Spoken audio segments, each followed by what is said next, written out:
Good afternoon, Barton Chargers. So, today we are going to be continuing our story that we started on Monday called the Halifax Explosion.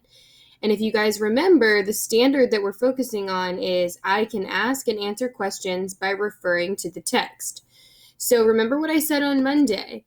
Great readers don't just rely on their brain and, what they can remember to answer the questions. They rely on referring back to the text, finding evidence, using the text to answer the questions. And that's what we're going to be doing.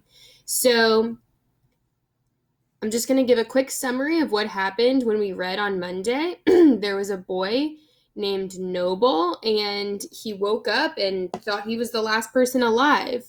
So then the story told what happened before that, what happened before he woke up. There were two ships,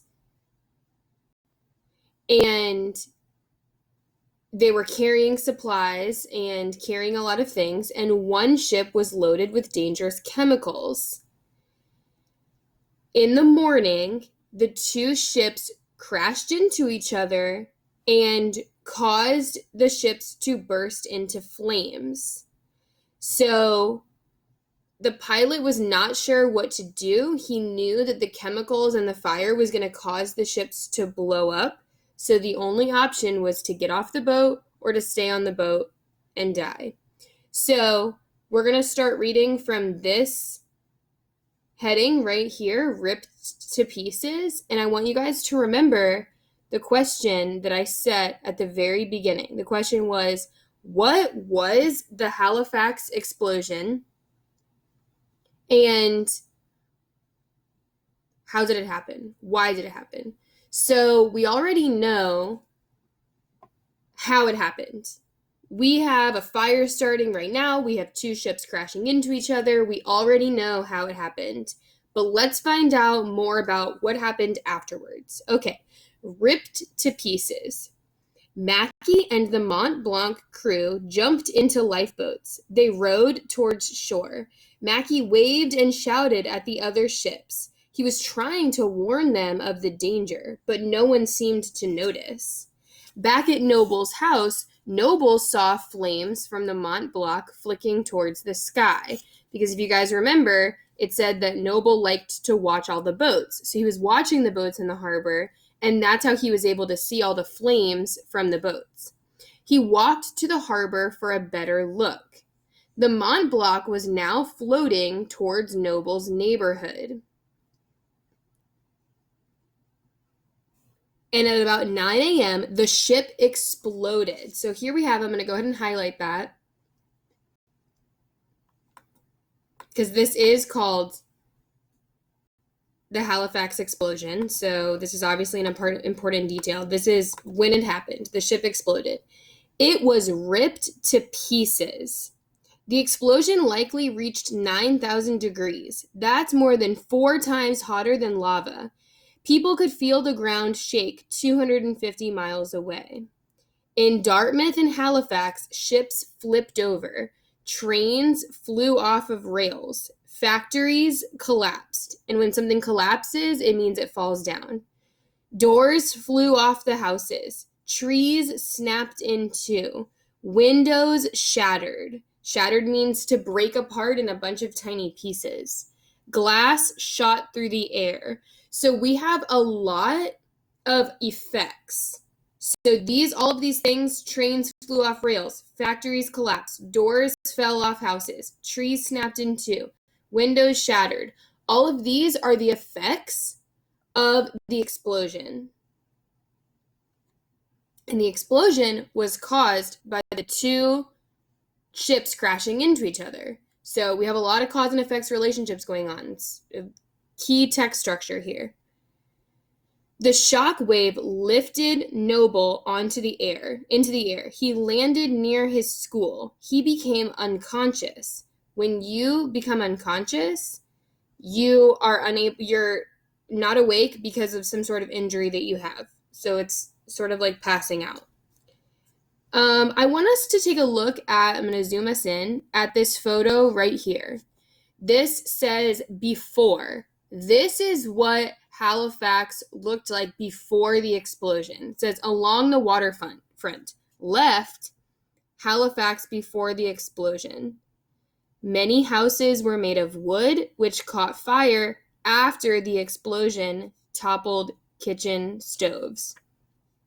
Below is a view after the explosion. So, how does this help you imagine the events that are described in this story? Well, it helps me because I can see the beautiful city before the explosion. There's so many houses. I can see the train. I can see that everything seems to be thriving. When I look at the picture on the right, everything is collapsed. Everything is destroyed. I can really see the impact from the explosion. I also want to take a look at this text structure over here. This is the map. And this is just showing the harbor in between Halifax and Dartmouth. This is the harbor that the two ships crashed into each other. Okay, so we're going to keep reading.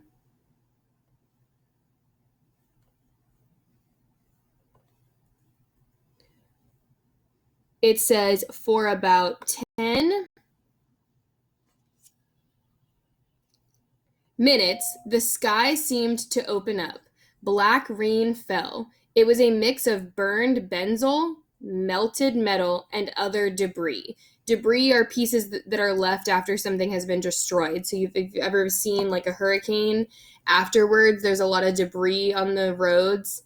That's like branches and buildings that have fallen down. That's debris. Okay, so what happened to the Mont Blanc? Well, the Mont Blanc was ripped into pieces. It exploded. That's what happened to the Mont Blanc. And we know that happened because of the two boats crashing. Okay, so the next heading is more horror. Well, I cannot imagine anything worse happening than what has already happened. But from this heading, something else is going to happen. So let's keep reading. When Noble woke up, he saw that most of the buildings were gone. Fires burned everywhere. His jacket had been blown off. His skin was blackened by the rain. There was glass in his hair. But there was more horror to come. The explosion set off a huge wave that crashed through Dartmouth and Halifax. So here is the more horror. Here's the thing that happened afterwards that was awful. The explosion set off a huge wave. A huge wave that causes a lot of damage is called a tsunami. This tsunami knocked over more buildings. It swept away people. Luckily for Noble, the wave did not reach him. In a daze, he headed back towards his house. In a daze. When you're in a daze, you're very confused and you're very unaware of what's going on. So he doesn't understand the impact or what just happened to him, so he's in a daze heading back to his house. Only moments before, his family had been going about their morning routine. Now, there was almost nothing left of their house. So this is pretty crazy that in just a few moments, things have changed completely. And one of Noble's 13 siblings, his little brother Gordon, was missing. All right, so the pause and think says, what scary event was caused by the explosion? Well, the explosion was caused by the two ships crashing. Then there was a tsunami that was caused by the explosion. So we have a lot of really negative cause and effect relationships going on.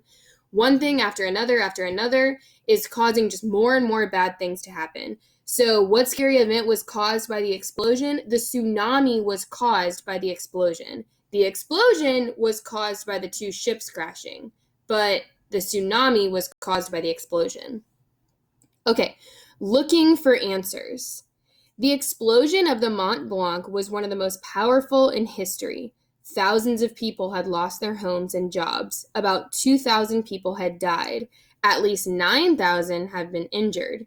People were angry. They wanted answers. Many blamed Mackey.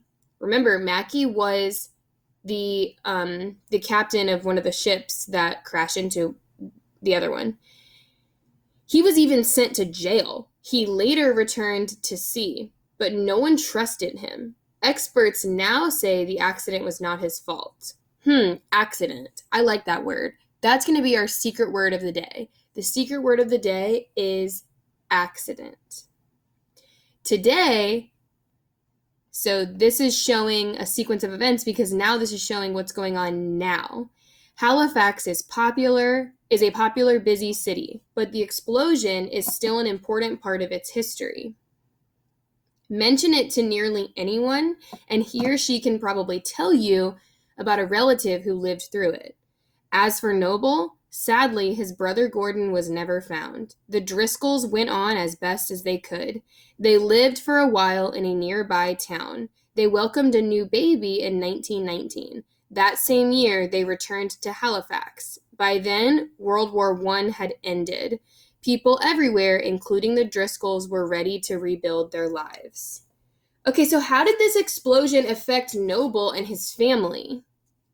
Well, at first, it affected Noble because his jacket had been blown off, his skin was blackened by the rain, there was glass in his hair, and then after everything had happened, it affected him and his family because his brother had been missing and he was never found.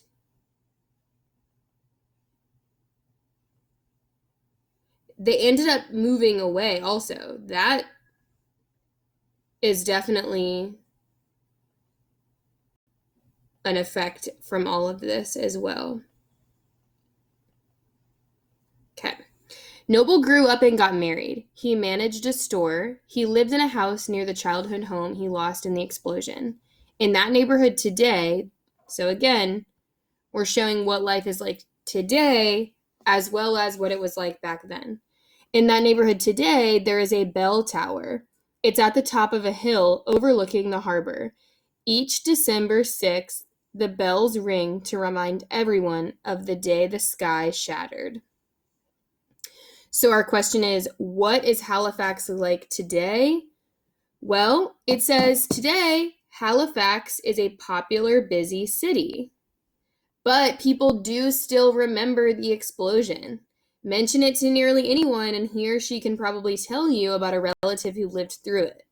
Also, today they have a bell tower. It's at the top of a hill overlooking the harbor. And every year on December 6th, the bells ring. All right, I'm going to quickly read the two captions, and then you guys are going to answer this exit ticket and absolutely crush it. Wartime ships. Like many ships used in World War I, the Mont Blanc was not originally built for war. Mont Blanc pilot Francis Mackey was one of the most respected pilots in Halifax, with 24 years of experience and no accidents. Relief efforts. Food, clothing, and medicine poured into Halifax and Dartmouth in the days after the explosion. Many people stayed in their damaged homes, covering broken windows with tar paper to try to keep out the cold. Some took shelter in nearby towns, where people opened their homes to survivors. Others lived in tents while temporary housing was being built. All right, so just remember, I know you guys are stuck in home, bored because of the coronavirus and everything that's going on, but things could be so much worse.